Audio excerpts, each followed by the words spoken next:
Оливер Вархеј во Бугарија на разговори за ветото кон Македонија. Посетата на еврокомесарот за проширување на Софија на средба со бугарскиот претседател Румен Радев и министерот за надворешни работи Светлан Стоев доаѓа во очи на Европскиот самит за Западниот Балкан во Словенија на почетокот од октомври. Неговата нова посета на Бугарија, втора за неколку месеци, се толкува како притисок врз Бугарија да го преиспита ветото кон Македонија, кој во моментов, освен Скопје, го кочи стартот на преговорите и на Тирана.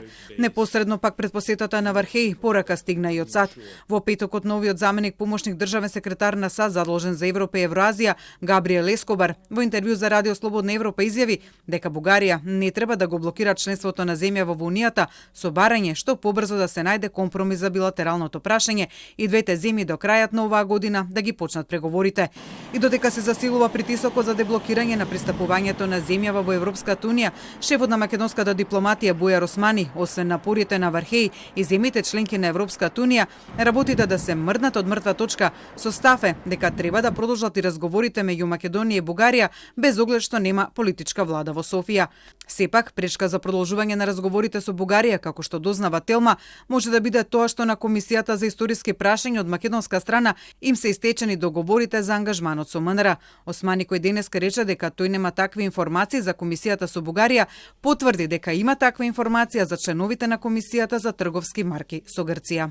Тоа е прашање на Комисијата за трговски марки со Република Грција. Е истечен договорот во овој период. Предложено ми е да потпишам анекс на договор, меѓутоа јас не потпишав заради тоа што сакам да бидам сигурен дека во тек на изборен процес може да се потпиша анекс. Имам различни интерпретации од правниците, меѓутоа сепак јас не потпишав додека не добивам силни гаранции од сите институции дека е во ред да потпишам продолжување на договорот за оваа комисија, но не е прашање за историската комисија со Бугарија.